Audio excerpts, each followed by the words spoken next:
Hello and welcome to Only SP. My name is Ian Jones, and I'll be taking you through a first look of the gameplay of Into the Stars, a space exploration survival simulation game by Fugitive Games. It is a open world or open galaxy, whatever you want to call it, exploration game where you just sort of go.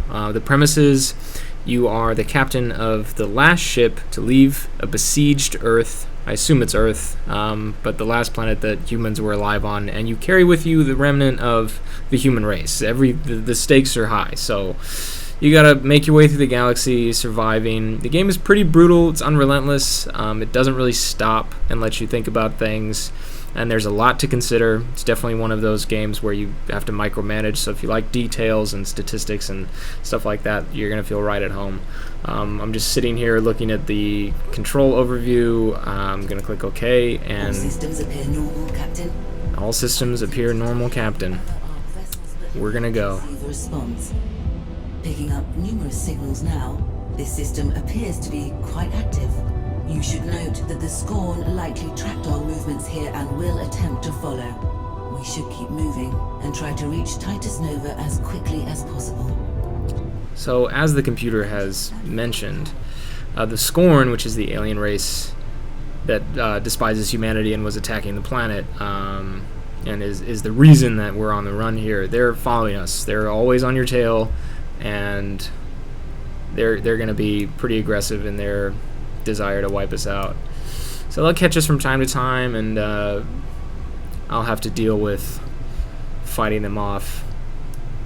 The ship is equipped with weapons. One thing you do when you set up the game initially is equip your ship with like life support systems, weapon systems, extra cargo if you have the money for it. You sort of have to find a balance because all of your systems are going to require resources of you. So I'm gonna head to this first planet and enter orbit, and we'll be able to pull resources from it, hopefully.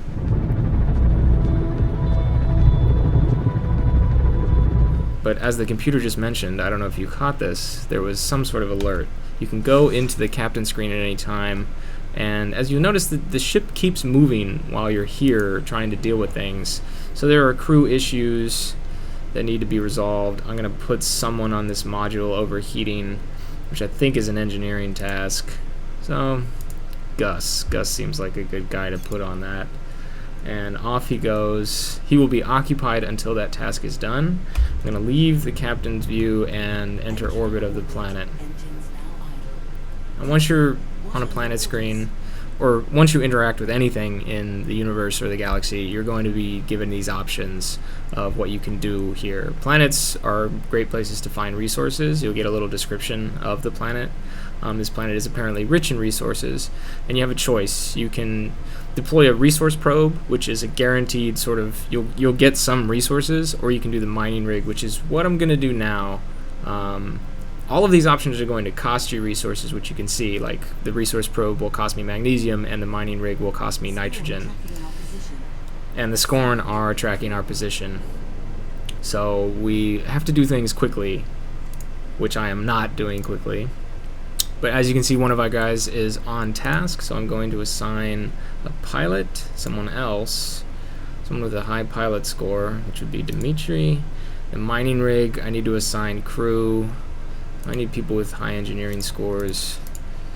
Carlos and Jessica, that'll do really nicely. Chance of success 92%, weather is clear, cost 50 nitrogen. We're going to go ahead and launch. Send it down. Now when you do a mining rig, it's sort of like a mini game that comes up. No, it is a mini game. You sort of guide your drill and try to hit resources instead of hitting barriers, because the barriers will destroy your drill. So we'll jump into that right now. And here it is. And I'm really bad at this game, but I'm gonna give it my best effort here. And mining rig was destroyed like immediately.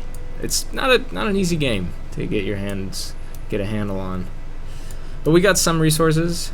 I am going to send down a probe just to show you sort of a difference. These are numbers in the 20s and 40s of the 5 resources which sort of dictate everything in the game.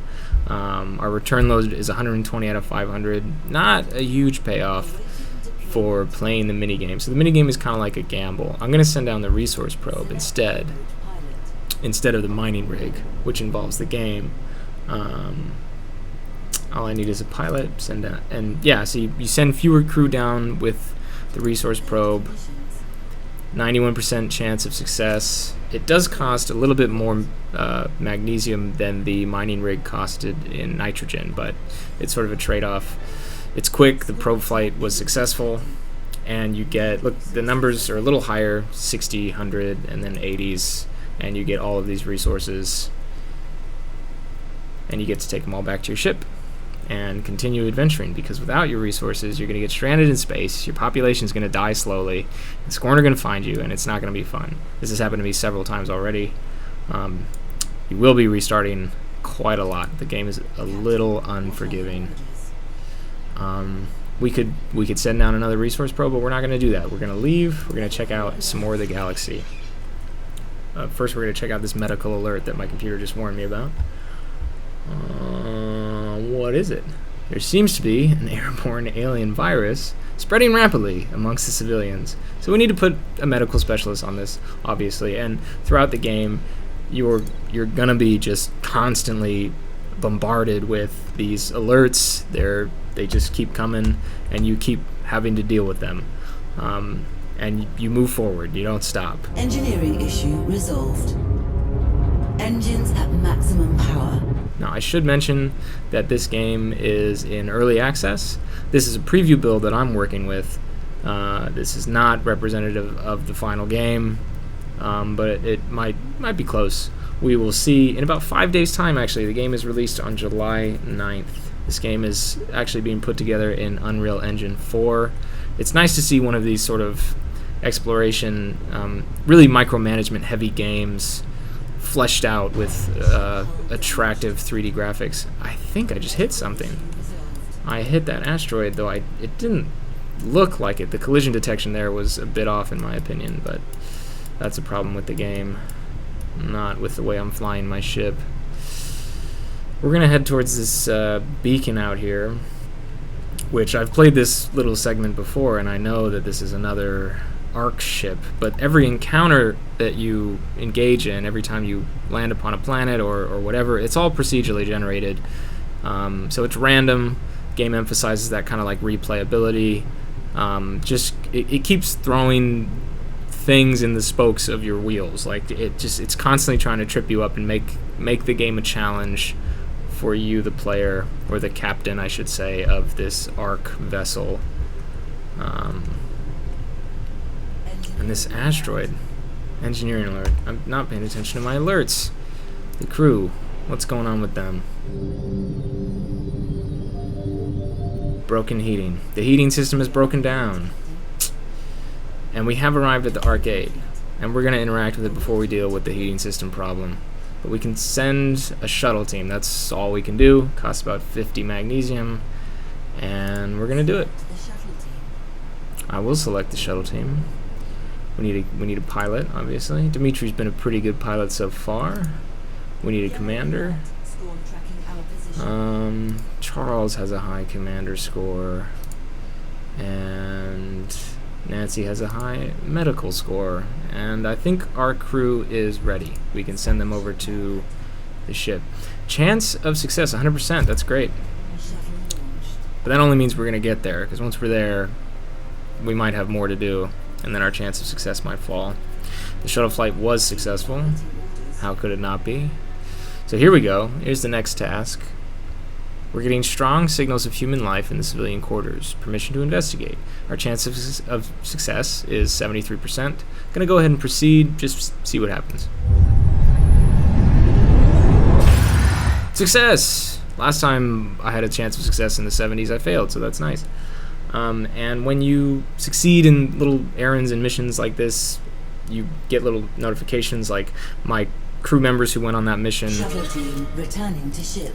Got a few stat boosts, and we rescued some civilians to add to our population, which is great because the human race is dying out. And it looks like I found something. I have no idea what I found. That could use improvement, but I found something and I put it in my inventory, and we're gonna go ahead and keep moving. No more orders to, or no more available actions to partake in surrounding this ship, so we're gonna leave. Looks like there's some rodents in the engine room. Let's get our engines up to speed so we can hit the next planet before we deal with things. As you've noticed, you keep moving. You don't stop. You never stop. If you stop, the Scorn are going to come and get you, and you don't... I mean, you kind of want to fight the Scorn because it's fun, and you get some resources. Threat level orange. Scorn force inbound. They're coming for us. But we do have things to deal with in our crew panel as we head towards this red planet. Broken heating and engine room pests. Both are jobs for engineers, I believe. So we will send some engineers down there. People with high engineering scores. And they are working on that. We are approaching the red planet. It's like blood red. It's not orange like Mars, so don't get any funny ideas about what I mean. And we will see what this planet has in store for us. Now, at any moment, the Scorn could pop out, which they probably will. The game really likes to trip you up with battles and obstacles and things like that. Because in space, no one can hear you scream. And I think they're going for that really unforgiving angle. Engineering issue resolved. But this galaxy does seem a little bit crowded. They did say it was very active, but I actually see, if you follow my line of vision over here, I see a Scorn ship off in the distance. It's sort of heading towards us right now, and it'll get to us probably as we probe this planet for resources. But that's okay, because I want to show off some of the combat systems in the game. So as we approach planets, you can see it sort of this grid appears around it. We can slow our engines down. That'll save us some fuel, and we will interact with the planet. This is the planet Pelia. This is a red, barren surface, rich in resources, but the mixture of metals and gas would be deadly to humans. Okay, surface temperatures are very high. I'm just guessing it's a better option to send the resource probe down. And, you know, it's like a sure thing you're going to get those resources that you need. All you need to do is send down an experienced pilot and click ready. 99% chance of success. I feel pretty confident that we're going to get the resources that we need. And it's not going to take very long. I might do this a couple times because we need... As you can see, I mean, the start of this demo, I was literally at the start of the game. I had 4,200 total resources, and I'm down to 2637, and it's been about 13 minutes. So your resources run out really fast. A lot of the game is going to be just wandering around like a hungry dog looking for fuel and stopping at planets to get it. This is one of the more tedious aspects of the game in my opinion, but it's something you gotta do if you want to stay alive. So I'm going to send the probe down a couple more times. And sitting here, you know, deploying your probe, getting your resources back to the ship, there's that factor of risk because, first of all, every time you do it, I think the chance of success goes down. And every time you do it, you increase the chance that the Scorn are going to jump you and kill you. But you are not defenseless. As I said, you outfit your ship with weapon systems, things like that, at the start of the game. Shields, torpedoes, lasers, of varying degrees of strength and firing rate. Those are basically the two variables that modify the weapons and shield systems. And you need to sort of utilize all three of those things effectively in a fight in order to, you know, stave off enemies and destroy them. I'm gonna send this thing down one more time to get some resources. Actually, my chance of success is 94, which it was last time too, so it's about the same. But yeah, this is a lot of the game. Wandering around, stopping at planets and other points of interest, and just sort of exploiting them for resources. Scorn attack imminent, Captain. my computer is telling me that a Scorn attack is imminent, and I hope she's right, because that would sort of break up the pace here and give me a chance to showcase some of the combat in the game. But I think we've got enough resources from this planet, so either way, we're going to move on. And there's always something going on. We have enough fuel to get to the next planet, which is where we're going to head. You can actually pilot the ship from in here, from the captain's view. And obviously you have access to your important information panels, like your crew panel here. And you can assign people to tasks. The tasks themselves, you can sort of see there's always an icon that lets you know who you need to send. This little plus over here, or the cross, is a medical issue that's a rat infestation. I mean, it's pretty self-explanatory, but the game is pretty good about letting you know who needs to do what. This is an engineering issue, the engine fire, and you can set people on those tasks. Now, I'm guessing that the time it takes to complete those tasks corresponds to the relevant skill of the person that you're sending to do the task. So you have to think about who you select as your crew, and the selection process takes place before you actually jump into the game proper. It's part of setting up your ship and everything. Medical alert. Another medical alert. I already have my medical specialist doing something, but I have other people with sufficient medical skill to handle the task. Now, one thing to notice is that I have 3 people in my crew occupied with tasks. That means that if a Scorn attack were to come upon us, or another alien force were to try to harass us out here, I would only have 3 people to put on that job. Once you get into a battle, you have to use everybody at your disposal, but you might not have everybody up and running at the time. But luckily, our problems are being resolved before we're being blown to bits. And we are approaching this planet. I need to check and see what our fuel is. Still pretty good, still pretty good. Our speed is declining for some reason.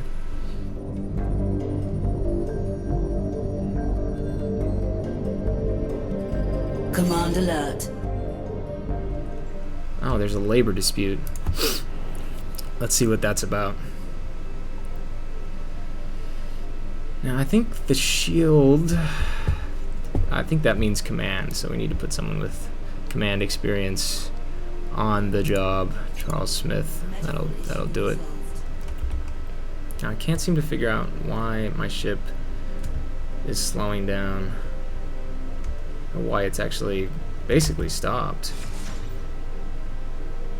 Yeah, my speed is at 0, and I'm not out of fuel. Now, this might have something to do with an engineering problem, or the labor dispute. Group of service workers are unhappy with their wages. I don't know. A lot of things happen out here in the deep of space, and all of them are outside of your control. And the enemy has found us. Oh, I see a fuel leak notification. Maybe that was why we weren't moving. There is no escape, humans. We will be rid of your nuisance of a species. Die well. Here are the Scorn. They're a hive mind species of, like, bugs, I guess, and they were really unhappy with us, and we're gonna fight them. Battle stations. Luckily, all of our tasks were resolved before the battle happened, and all of our crew are available. We need 4 of them, and we need to put them in their appropriate positions. And I will do that as quickly as I can.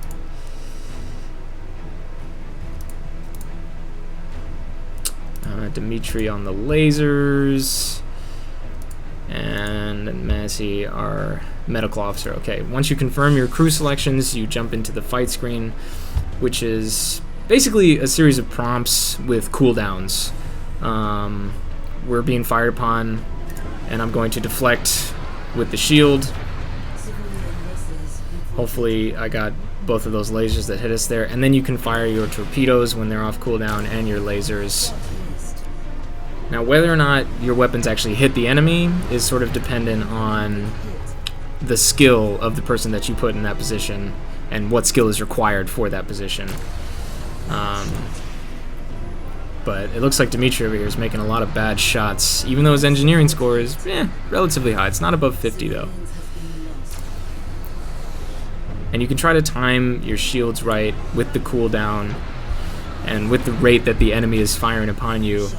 At this stage of the game, the Scorn are basically only using lasers, I think, and you can deflect with your shield. But as you can see, my shield wasn't up for that last laser. I just got it up in time for the second one. And we killed the first ship. We're working on the second, but our ship hull is at 43%, and the enemy just blocked our shot. So this is how combat works. It's sort of turn-based. I missed my shield right there. I probably could have done that. You just keep going. You keep firing your weapons when they're off cooldown. Keep running your shield when you need to run it. It's much easier to fight one enemy than two, as you can see. I usually have enough time to get my shield up between their shots. But we finally did damage to this guy. Damn, I don't think I got my shield up in time. Oh, I did. We deflected that shot. We've got him down to half health. I think he's going down. Missed our laser shot. Didn't have our shield for that last laser. That torpedo shot was right on, and that laser shot was good. Just have to deflect this last laser of his, and then I'm gonna fire my laser, and I think we did it. Yep. Alright. So yeah, once you beat somebody, you know, there's some loot usually. Not sure exactly what it is yet, but you can pick it up and take it, and then it's back to doing what you were doing, like assigning people to fuel line leaks and making sure everything is running smoothly on the ship that is carrying the last of the human species. That's it for today for the gameplay demo, the first look.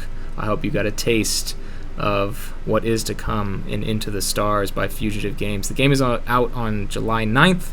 It's going to be on Steam. Make sure to like and subscribe and all that stuff, and have a good 4th of July weekend.